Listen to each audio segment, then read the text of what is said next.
possible. Il y a de l'espoir pour ceux qui croient au nom de Jésus-Christ. Bonjour, bonsoir, bien-aimés dans le Seigneur, vous tous qui me suivez partout dans le monde, qui suivez cet enseignement. Nous continuons avec un autre enseignement que nous avons commencé il y a de cela quelques mois, que nous avons intitulé « Régner avec le Seigneur ». Nous avons dit pour régner avec le Seigneur, nous avons besoin de l'onction, nous avons besoin de la vision et nous avons besoin de la stratégie. Nous avons pendant plusieurs semaines parlé de l'onction. Maintenant, nous sommes en train de parler de la vision. Nous sommes dans notre deuxième chapitre, il parle de la vision, et sixième partie qui parle de la vision. Et nous sommes en train d'étudier la vision, nous basant sur cet oiseau qu'on appelle l'aigle. Nous voyons les caractéristiques de l'aigle pour le comparer à quelqu'un qui reçoit la vision du Seigneur. Comment il peut marcher avec Dieu. Nous avons parlé la fois passée de cette expression. On dit que les aigles volent seuls et à haute altitude. Aujourd'hui, nous allons parler de deuxième expression qu'on dit les aigles ont une vision précise. Qu'est-ce que cela a, en quoi cela peut nous aider quand nous régnons avec le Seigneur? C'est ce que nous allons voir aujourd'hui. Et pour que nous ayons un entendement spirituel meilleur et que le Saint-Esprit prenne le contrôle de l'enseignement de ce jour, nous allons commencer par la prière. Prions notre Dieu. Oh, cher Saint-Esprit, je te prie de prendre le contrôle de cet enseignement de ce soir. Seigneur Jésus-Christ, utilise-moi comme un instrument entre tes saintes mains. Remplis-moi d'une onction spéciale pour le temps comme celui-ci, afin que l'enseignement de ce soir transforme la vie de quelqu'un, change la vie de quelqu'un. Parle au travers de moi. Glorifie-toi, Seigneur. Que le message de ce soir ramène quelqu'un à la compréhension et au discernement de la manière de régner avec toi dans sa vie de chaque jour. Au nom de Christ et Jésus, Papa, je t'ai ainsi prié. Amen. Nous parlons aujourd'hui de cette expression qui dit « les aigles ont une vision précise ». Pourquoi est-ce qu'on dit que l'aigle a une vision précise? Les aigles ont une capacité de se concentrer sur quelque chose sur une distance d'aussi loin que 5 km. Un aigle peut se concentrer à un objet à 5 km de là où il est. Et un aigle, peu importe les obstacles, l'aigle ne dévie pas son attention de la proie jusqu'à ce qu'il l'attrape. Quand l'aigle commence à partir vers la proie, l'aigle ne dévie pas son attention jusqu'à ce qu'il va attraper sa proie. Quels que soient les obstacles que l'aigle peut rencontrer pendant qu'il est en train de voler vers sa proie, il n'est pas distrait par les obstacles. Il ne dévie pas l'attention. Il reste son attention fixée sur sa proie. Et quand l'aigle part, l'aigle, des fois, vole avec une vitesse même de 160 km par heure. Regarde quand tu conduis les véhicules là. Quand tu es à 100 par heure, à 120 par heure, tu es à quel niveau? Maintenant, l'aigle va jusqu'à 160 km par heure, la vitesse. Et dans cette vitesse-là, l'aigle ne dévie pas son attention. Il garde son attention fixée sur sa proie. Il peut arriver beaucoup d'obstacles pendant que l'aigle vole vers sa proie. Mais quand il a déjà vu sa proie, il ne dévie pas l'attention. Il va dans une grande vitesse, quel que soit l'obstacle, jusqu'à ce qu'il va toucher à sa proie. On dit que les cellules visuelles des aigles sont 5 fois plus nombreuses que les cellules visuelles humaines. Et ils ont une résolution optique 3 fois supérieure à celui des hommes. Ainsi, un faucon peut voir un objet de 2 cm à 18 mètres de hauteur. Et un aigle peut repérer un animal de 16 cm, non, je parlais de millimètres, de 2 mm, je m'excuse. Il peut voir un objet de 2 mm à 18 mètres de hauteur. Et un aigle peut repérer un animal de 16 cm à plus de 1500 mètres d'altitude. Donc, si un aigle est à 1500 mètres d'altitude, il est capable de repérer un animal de 16 cm.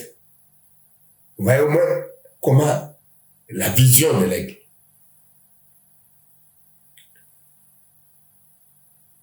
Qu'est-ce qui fait la force de l'aigle? Ces points, nous allons les énumérer ainsi. Nous allons essayer un peu de les décrire. Et ça va nous aider quand nous allons prendre les exemples d'un visionnaire ou de quelqu'un qui a reçu la vision de la part du Seigneur, comment il peut marcher pour l'accomplissement de sa vision. La force de l'aigle est d'abord dans sa vision. L'aigle possède une acuité visuelle incomparable, lui permettant de voir sa proie à grande distance. L'aigle symbolise la capacité à voir une vie d'ensemble et à discerner les opportunités et les dangers bien avant qu'ils se manifestent. Donc c'est ce que nous pouvons tirer de cette vision de l'aigle. Donc il symbolise la capacité à avoir une vie d'ensemble et à discerner les opportunités et les dangers bien avant qu'ils se manifestent. Il encourage à regarder au-delà du visible et à percevoir les vérités plus profondes. Quand nous regardons, l'aigle nous encourage à regarder au-delà du visible. Quand tu regardes au-delà du visible, tu ne peux pas être découragé par ce que tu vis maintenant, même si c'est contraire à ta vision. Quand tu as la vision de l'aigle, tu ne seras pas limité par les difficultés que tu traverses maintenant.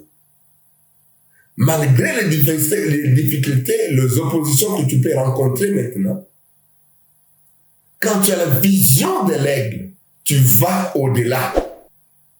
Tu vas plus loin. Tu comprends que les difficultés que je traverse maintenant, ils sont facteurs au changement. Ils ne sont pas là pour rester. demain, les choses ne seront pas telles qu'elles sont aujourd'hui. Dans cette caractéristique, dans cette caractéristique de l'aigle, nous voyons qu'il y a aussi la liberté. L'aigle volant haut dans les ciels, l'aigle, quand il vole haut dans les cieux, si vous regardez comment il vole, il incarne la liberté absolue.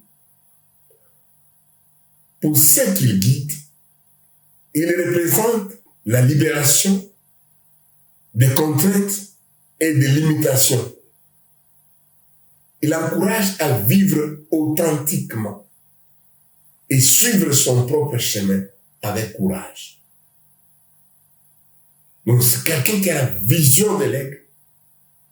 Il a ce courage. Il ne voit pas la limitation. Il ne voit pas les contraintes de la vie. Il avance avec détermination. Il avance avec courage dans les chemins qu'il se propose de suivre. L'aigle aussi symbolise la majesté. L'aigle, avec son vol élégant et puissant, symbolise la majesté et la grandeur. Il rappelle l'importance de se conduire avec dignité, respect, reconnaissant sa propre noblesse d'esprit. Donc, dans cette majesté, l'aigle nous rappelle l'importance de se conduire avec dignité. Donc, quand tu as la vision de l'aigle, quand tu vois loin, tu vois grand, tu vas respecter ton corps. Tu ne peux pas livrer ton corps n'importe où. Tu ne peux pas livrer ton corps à n'importe qui. Pourquoi? Parce que tu vois grand, tu vas loin. Tu vois les choses que Dieu veut faire avec toi. Tu ne peux pas t'exposer n'importe où, n'importe comment. Même si tu n'as encore rien dans ta poche, tu ne peux pas vivre n'importe comment. Mais tu vois grand. Quand tu vois grand, tu vis déjà comme si tu étais dans cette grandeur. Tu ne t'exposes pas à n'importe comment, à n'importe quoi. Nous allons voir avec les Saintes Écritures cette caractéristique de majesté, de liberté et de la grande vision.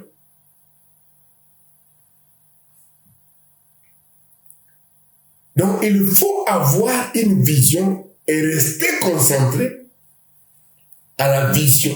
Peu importe ce que peuvent être les obstacles de la vie, jusqu'à ce que vous allez réussir. Il ne faut pas se décourager. Il ne faut pas se limiter devant les obstacles. Pour comprendre cela, selon la science de culture, nous allons étudier la vie d'un homme. Nous allons commencer avec la vie de cet homme, que la Bible appelle Joseph. Genèse chapitre 37. Je vais lire à partir du verset 2. Écoutez ce que la Bible dit. La Bible dit, « Voici la postérité de Jacob. Joseph, âgé de 17 ans, faisait paître les troupeaux avec ses frères. Cet enfant était auprès des fils de Bila et des fils de Zilpa, femme de son père, et Joseph rapportait à leur père leurs mauvais propos. » Donc, vous voyez que Joseph, même enfant, il avait des grands frères. Donc, pour qu'il rapporte les mauvais propos de ses grands frères, donc il avait déjà une manière distinguée, une manière correcte de vivre. Donc, il voyait les comportements de ses frères qui n'étaient pas corrects. il donnait les rapports à son père. Et le verset 3 dit, Israël aimait Joseph plus que tous ses autres fils, parce qu'il l'avait eu dans sa vieillesse. Et il lui fit une tunique de plusieurs couleurs. Oui, la Bible dit que Israël aimait Joseph parce qu'il a eu dans sa vieillesse. Mais étant parent, je comprends aussi que non seulement il l'aimait parce qu'il a eu dans sa vieillesse, mais le verset 2 peut déjà nous montrer pourquoi il aimait aussi Joseph. Parce qu'il ne se comportait pas comme ses frères. Quand un parent a un enfant qui se comporte bien, ça donne toujours la joie de ses parents. Ça donne toujours d'aimer plus cet enfant. Même Dieu nous aime plus quand nous marchons dans la crainte de Dieu. Oui, Dieu nous aime sans condition. Mais quand nous marchons dans sa crainte, notre relation avec lui est différente de celui qui ne marche pas dans la crainte de Dieu.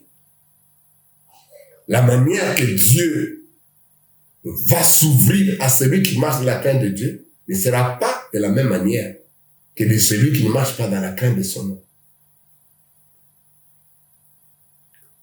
Le verset 4 de la Bible dit, ses frères virent que leur père l'aimait plus que eux tous, et ils le prirent en haine. Ils ne pouvaient lui parler avec amitié.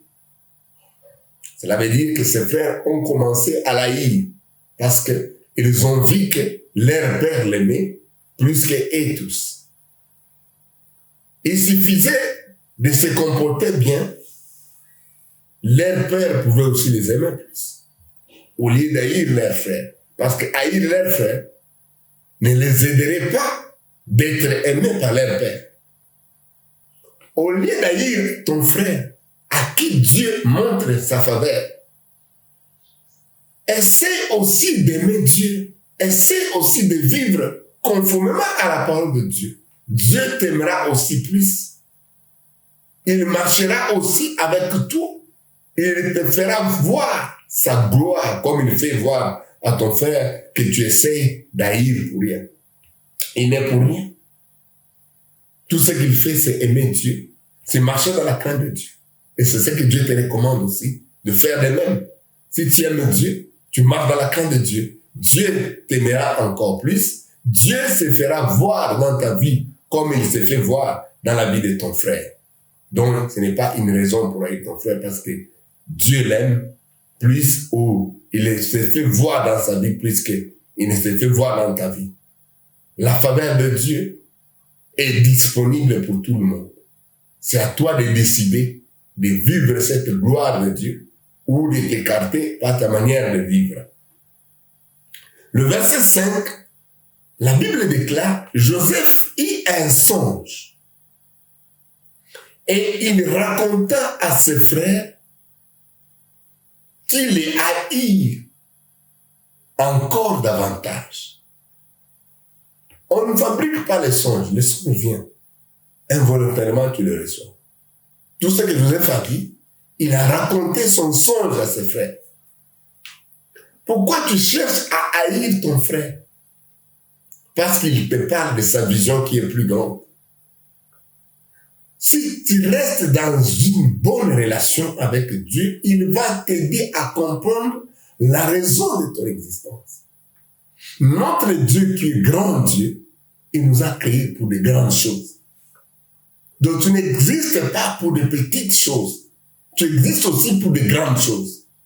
Si tu n'as pas découvert la raison de ton existence, tu vas haïr ceux qui ont compris la raison de leur existence parce qu'ils parlent de grandes choses. Dieu t'a aussi créé pour accomplir de grandes choses. Aime Dieu, approche-toi de Dieu, découvre la raison de ton existence. Tu verras que la raison de ton existence est peut-être même plus grande que la personne que tu cherches à haïr, la personne que tu portes en vie.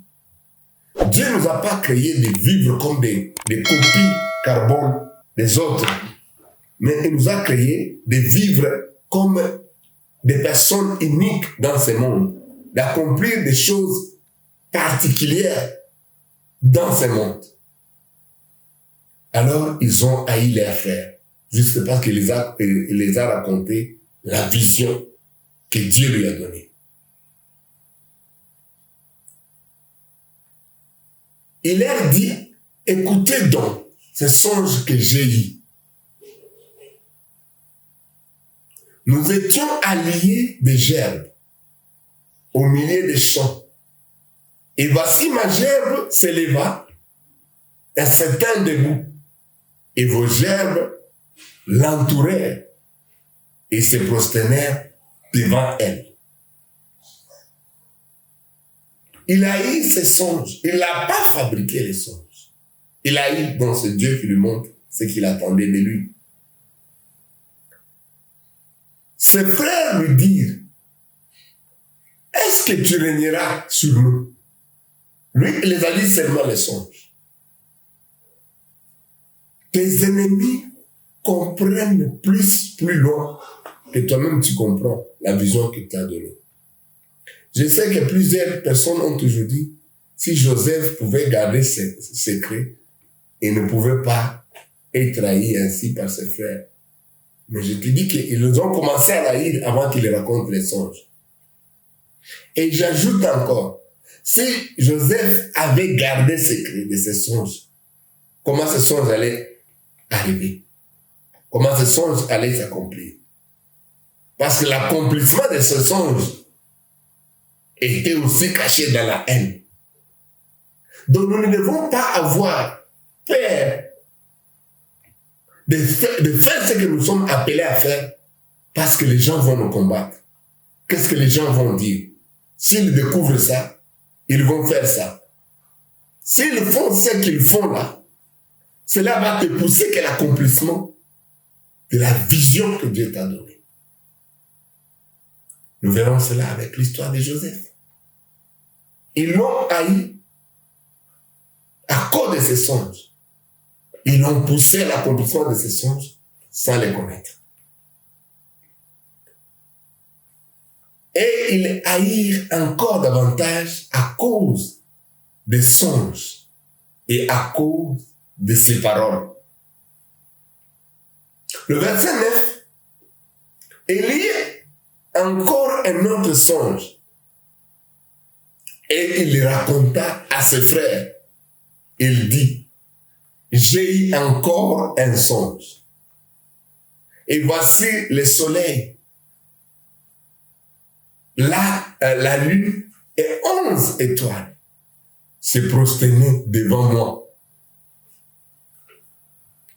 Il le raconta à son père et à ses frères. Son père le réprimanda et lui dit, que signifient ces songes que tu as eu? Les songes, il n'a accueilli les songes. Il n'a pas fabriqué les songes. Il a accueilli la révélation de ce que Dieu voulait pour sa vie. Mais son père l'a réprimandé. Malgré qu'il a réprimandé, la Bible dit, et d'abord il dit, faut-il que nous venions, moi, ta mère et tes frères, nous prosterner à terre devant toi? Ses frères eurent de l'envie contre lui. Mais son père garda le souvenir de ces choses. Ses frères l'ont haï davantage, mais son père a gardé les souvenirs. Cela veut dire, il a commencé à méditer sur ces choses. Quels sont ces songes que mon fils a? Cela veut dire que Dieu veut l'élever, Dieu veut les rendre plus grands. Donc, son père a gardé les souvenirs. Après quelque temps, ses frères sont allés faire paître les troupeaux. Et son père l'envoie pour aller voir comment étaient ses frères, s'ils se portaient bien. je vous dis que la haine que peut porter d'autres personnes contre votre vie ou contre votre vision ne pourra jamais l'accomplissement de votre vision. L'unique personne qui peut empêcher l'accomplissement de la vision que Dieu te donne, c'est toi-même. Seulement si tu t'écartes de celui qui te donne la vision, tu t'écartes du visionnaire principal qui est Dieu, tu vas manquer d'accomplir la vision. Mais si tu restes en communion avec Dieu, la haine des hommes ne pourra jamais t'empêcher d'accomplir ta vision. Dieu connaissait que les frères de Joseph n'aimaient pas Joseph. Ils sont allés faire paître les troupeaux. Et son père l'a envoyé pour les voir. Il ne les a pas trouvés l'endroit où ils étaient. Joseph est allé chercher ses frères. Là où ils étaient, il ne les a pas trouvés. Mais qu'est-ce qui se passe? Pendant qu'il les cherchait, une personne surgit pour lui dire, que cherches-tu? Non, je cherche mes frères. Un homme le raconta comme il errait dans les champs. Il les questionna en disant, que cherches-tu? Pour moi ici, je suis en train de voir Dieu seul, le metteur en scène. Parce que il a dit que non. L'accomplissement des visions que j'ai données à Joseph, c'est en Égypte. Si ses frères n'haïssent pas Joseph, ils ne vont pas les rejeter. Et Joseph, on l'a envoyé pour aller chercher ses frères. Ici, il n'a pas trouvé ses frères là où ils étaient. Il pouvait retourner. Mais Dieu permet qu'il y ait quelqu'un qui le voit en train d'errer dans les champs pour lui demander, que cherches-tu? Et Joseph répondit, je cherche mes frères. Dis-moi, je t'ai pris où ils font paître leurs troupeaux. Et l'homme dit, ils sont partis d'ici, car je les ai entendus dire, allons à Dothan. Joseph alla après ses frères et les trouva à Dothan. Donc, ils pouvaient retourner parce qu'ils sont partis loin. Mais Dieu a permis qu'il y ait quelqu'un qui pouvait l'indiquer là où ils sont partis. Il les a suivis. Et quand il voit Joseph de loin, il dit quoi? La Bible dit, il les vit de loin. Ça c'est le verset 18. Il les vit de loin. Et avant qu'il fût près d'eux, il complotait de le faire mourir. On peut comploter contre toi.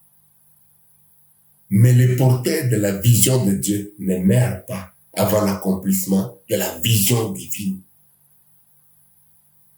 Jésus-Christ, plusieurs fois, on a envoyé les gens pour l'arrêter. Il y a un moment même, il a dit, allez dire à ces renards, je suis là aujourd'hui, demain, et le lendemain, je partirai. Donc, si la mission n'a pas encore terminé, si tu vis pour l'accomplissement de la mission, personne ne va ôter ta vie. On a plusieurs fois lapidé Paul. On l'a laissé pour mort. Ils l'ont laissé pour mort, ils sont partis. Il s'est relevé. Il a seulement secoué son corps, il est parti. Pourquoi? Parce qu'il n'avait pas encore achevé la mission. Donc, si vous n'avez pas encore terminé votre mission, les complots humains ne peuvent pas arrêter la mission de Dieu. C'est pourquoi je vous dis que nous sommes créés pour accomplir une mission divine. Et si tu as découvert la mission pour laquelle tu existes, et tu es sur le chemin de l'accomplissement de cette mission, quand le diable s'élèvera avec tout son royaume, ne pourront pas arrêter l'accomplissement de cette mission. Quand les gens vont vous haïr à cause de la mission que vous avez, ils ne réussiront pas à ôter votre vie. Quand ils vont se réunir avec Satan lui-même, avec tous ces démons, ils ne arrêteront pas la mission. Parce que c'est Dieu lui-même en action par vous. Le problème, c'est que les plusieurs ne découvrent pas la raison de leur existence. Et ils marchent loin de l'accomplissement de leur mission. Quand vous marchez loin de l'accomplissement de votre mission, vous êtes à la merci de l'ennemi. Il peut prendre votre vie quand il veut.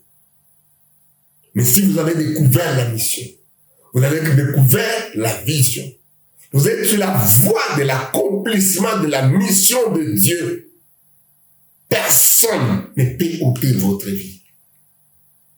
Ils ont comploté. Il était seul, impuissant, incapable de se battre de tous ses frères, ses aînés.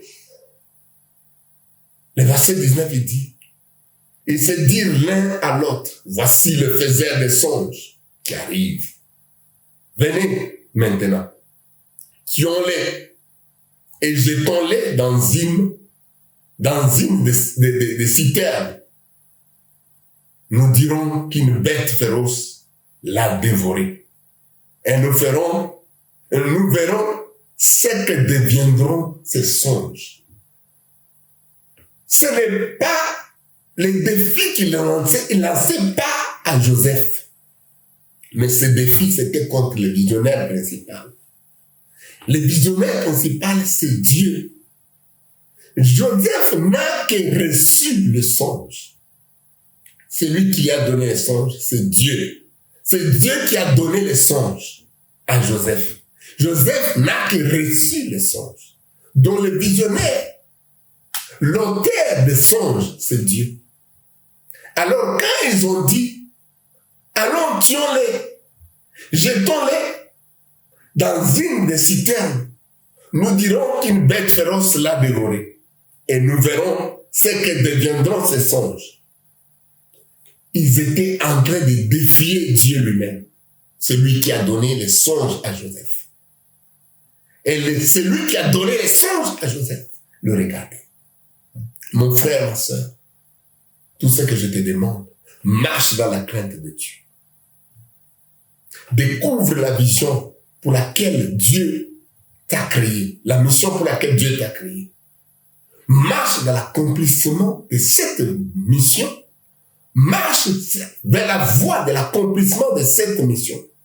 Je te dis, quel que soit les gens qui peuvent s'élever contre toi, ils ne réussiront pas.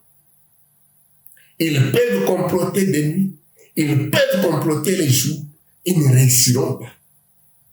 Ils peuvent te voir seul. Ils peuvent croire qu'ils peuvent d'un coup te détruire.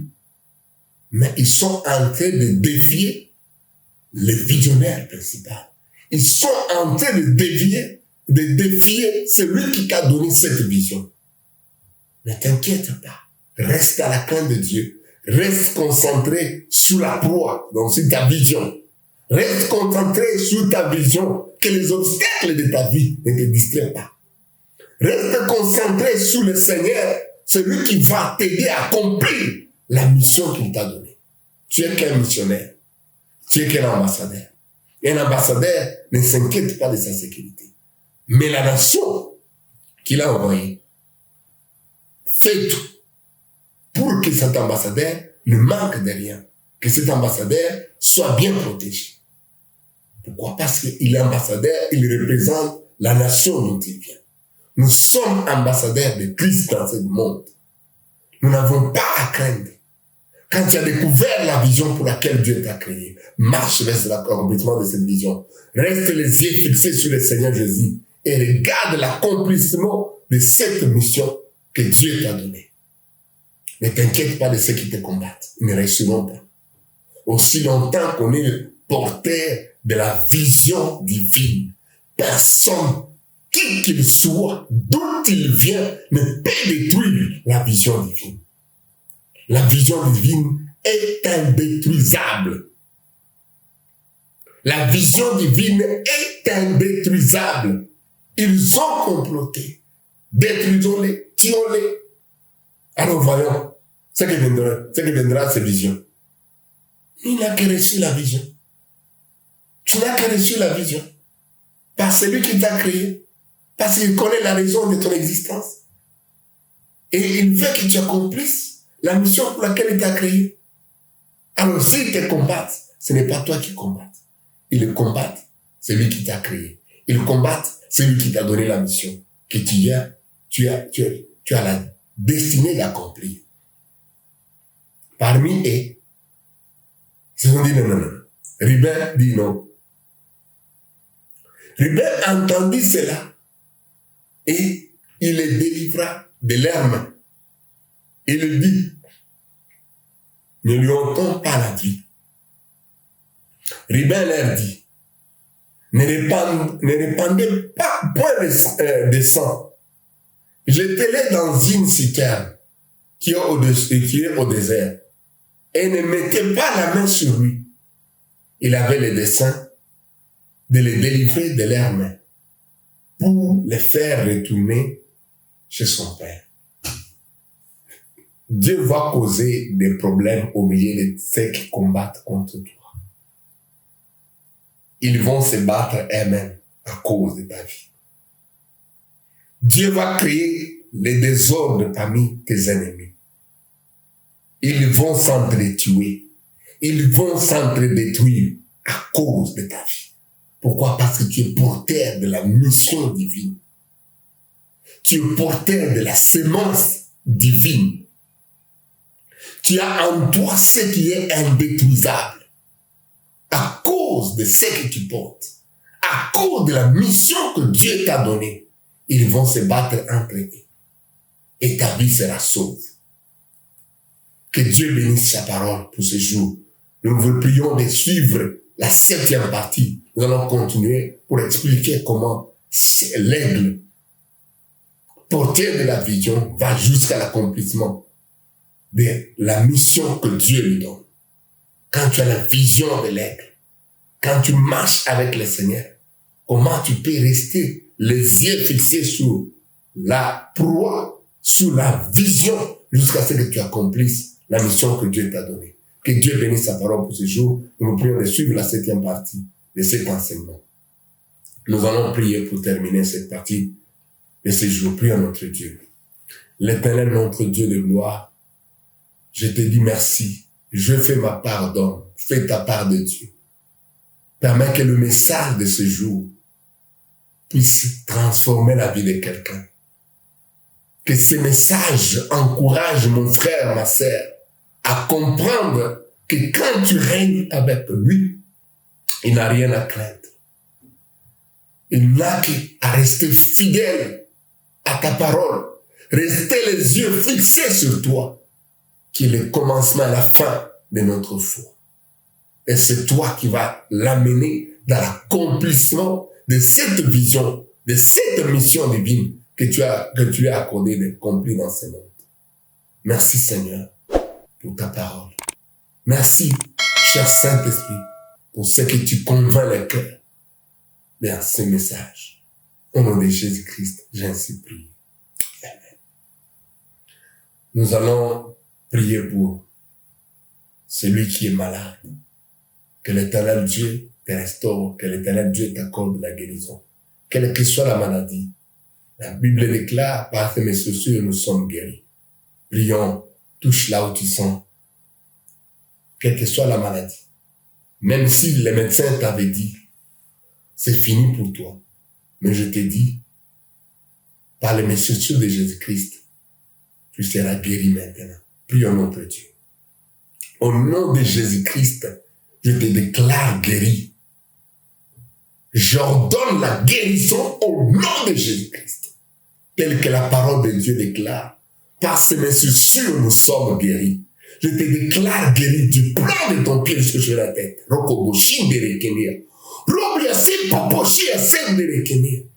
Reçois la guérison divine. En ce moment, par les chaussures de Jésus-Christ. Sois guéri. Sois entièrement restauré. Au nom de Jésus-Christ, J'ai ainsi prié. Amen. Pour toi qui n'as pas encore reçu Jésus comme Seigneur et Sauveur, je te prie de faire cette prière après moi. Quand tu reçois Jésus comme Seigneur et Sauveur de ta vie, tout ce que nous sommes en train d'enseigner devient ta part. Tous qui suivez cet enseignement comme première partie, je vous prie d'aller suivre toutes les autres parties qui ont précédé là où nous parlons de l'onction. Si vous comprenez bien les parties que nous avons parlé, nous avons enseigné sur l'onction, vous allez aussi bien comprendre la suite que nous parlons de la vision. Donc nous vous prions d'aller suivre sur notre page YouTube, sur Facebook, vous allez suivre les parties précédentes. Prions avec celui qui n'a pas encore reçu Jésus comme Seigneur Sauveur. Prions notre Dieu. Merci Seigneur Jésus parce que tu as accepté de mourir sur la croix pour mes péchés. J'accepte aujourd'hui que je suis pécheur. Je viens à toi. Je te donne ma vie. Entre dans ma vie. Règne dans ma vie comme Seigneur et Sauveur de ma vie. Dirige ma vie. Prends la direction de ma vie. Que dès ce jour, que je vive selon ta parole. Au nom de Christ Jésus, j'ai ainsi prié. Amen. Pour tous qui me suivez, partout aux extrémités de la terre, je vous conseillerais de suivre et de vous approcher à une église vivante, qu'on puisse davantage vous raffermir. Et suivez régulièrement sur notre page Facebook et YouTube la suite de nos enseignements. Ça va encore vous aider de vous raffermir dans la foi, afin que vous soyez en mesure de connaître réellement qui vous êtes, comment vous pouvez marcher avec le Seigneur, comment vous pouvez régner dans votre vie de chaque jour avec le Seigneur. Que Dieu bénisse sa parole pour ce soir et à la prochaine.